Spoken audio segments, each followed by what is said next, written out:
Palpation of abdomen. So on palpation there are 4 points. First point is tenderness, gorging, rigidity and the viscera. And the viscera include liver and the spleen. So tenderness, you have to see कि अगर कोई patient पेट दर्द में आ रहा है तो पेट के किस हिस्से पे दर्द हो रहा है और उसका reason. So to see the tenderness, हमेशा पेशेंट के माइंड को डाइवर्ट करना है, पेशेंट के माइंड को भटकाना है, उसको बातों में लगा देना है सो दैट उसका माइंड डाइवर्ट हो जाए. And whole of the abdomen is now should be divided into 9 quadrants. Umbilicus को सेंटर में रखते हुए पूरे एब्डोमेन को 9 क्वाड्रेंट्स में डिवाइड किया है. Right hypochondriac, left hypochondriac, right lumbar, left lumbar, right iliac and the left iliac, epigastric, umbilical and the hypogastric. So these are the 9 quadrants जिसमें अलग अलग ऑर्गन सिचुएटेड रहते हैं.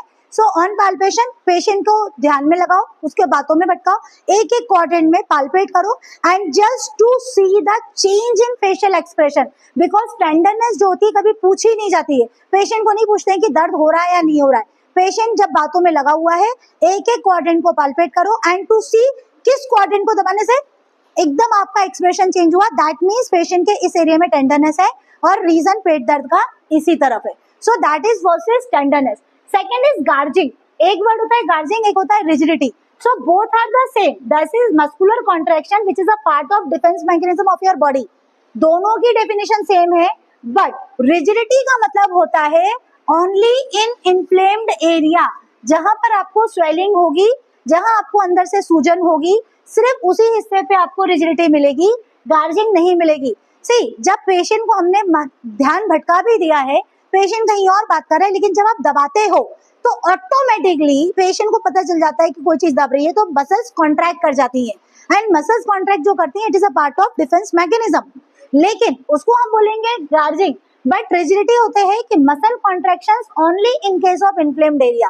तो अगर रिजिडिटी पॉजिटिव मिल रही है तब हम बोलते हैं कि हाँ इस पेशेंट को इस हिस्से पर स्वेलिंग है. फोर्थ इज द विसरा. विसरा मतलब कि हमको ऑर्गन्स पाल्पेट करने हैं, स्पेशली लिवर पाल्पेट करना है, स्प्लीन पाल्पेट करना है. लिवर कहाँ होता है? राइट हाइपोकॉन्ड्रिक रीजन पे. स्प्लीन कहाँ होती है? लेफ्ट हाइपोकॉन्ड्रिक पे.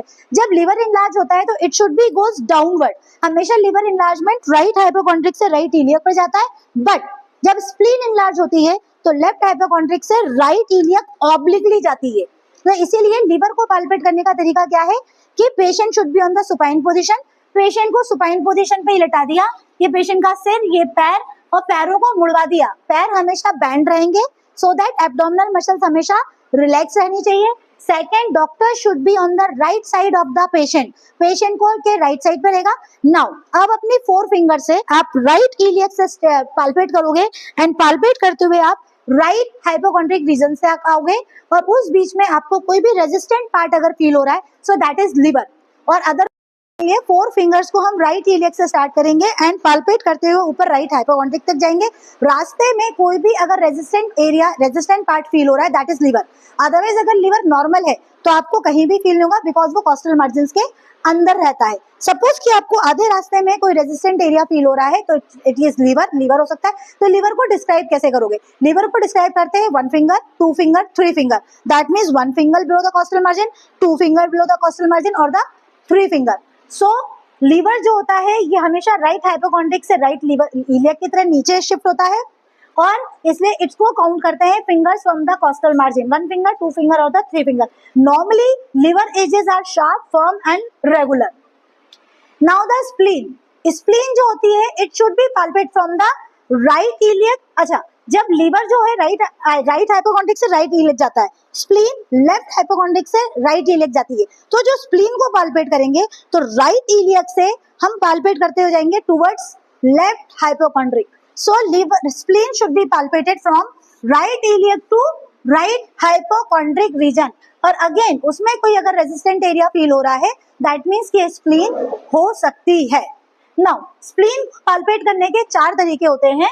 स्प्लीन को पाल्पेट करने का पहला तरीका होता है classical method, second is the bimanual method, third is the hooking method and fourth is the dipping method. So now first is the classical method. Classical method again patient supine position पे, ये patient लेटा है, ये patient के पैर flexed है so that muscles abdominal muscles relax हैं. अब स्प्लीन कहाँ से पाल्पेट करेंगे क्योंकि अगेन डॉक्टर राइट साइड पर है, स्प्लीन लेफ्ट में है तो ये पेशेंट का राइट है, ये पेशेंट की स्प्लीन है. क्लासिकल मेथड क्या बोलता है कि एक फिंगर राइट इलियक से शुरू होगा, और पाल्पेट करते हुए हम राइट लेफ्ट हाइपोकॉन्ड्रिक तक जाएंगे। रास्ते में कोई रेजिस्टेंट एरिया मिल रहा है, दैट इज स्प्लीन, उसको बोलते हैं हम लोग क्लासिकल मेथड।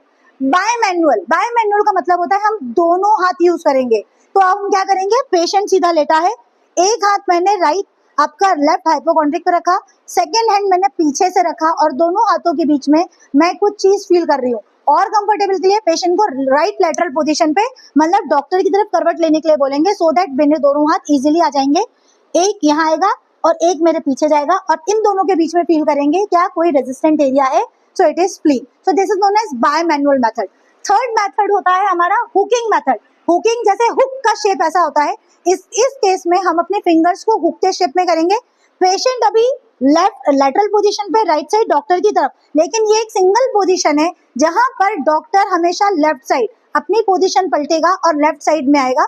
वहां से मैं एक हाथ अपने ऐसे फिंगर की तरह हुक करके उसे कॉस्टल मार्जिन के अंदर डालूंगी और फील करूंगी क्या कोई रेजिस्टेंट एरिया फील हो रहा है। So that is known as hooking method. And last is the dipping method. Again classical method की तरह पेशेंट को सीधा कर देंगे, लेकिन डिपिंग मेथड कब यूज करते हैं, डिपिंग मेथड यूज करते हैं as in case of ascites, जब पेट में पानी भरा रहता है उस केस में डिपिंग मेथड यूज होता है। सो डिपिंग में क्या करते हैं, क्लासिकल की तरह, क्लासिकल पोजीशन की तरह पेशेंट को लिटा देंगे, लेकिन दोनों हाथों से दबा दबा के फील करेंगे कि प्रेस करने से अगर फ्लूइड होगा तो वो शिफ्ट हो जाएगा और हमको स्प्लीन बहुत इजीली पाल्पेट हो जाएगी। So this is about the dipping method. So these are the 4 methods to palpate the spleen. और इसलिए स्प्लीन हमेशा राइट इलियक से लेफ्ट हाइपोकॉन्ड्रिक की तरफ जाना है and the margins of the spleen are palpated on the deep inspiration. So these are the points of palpation.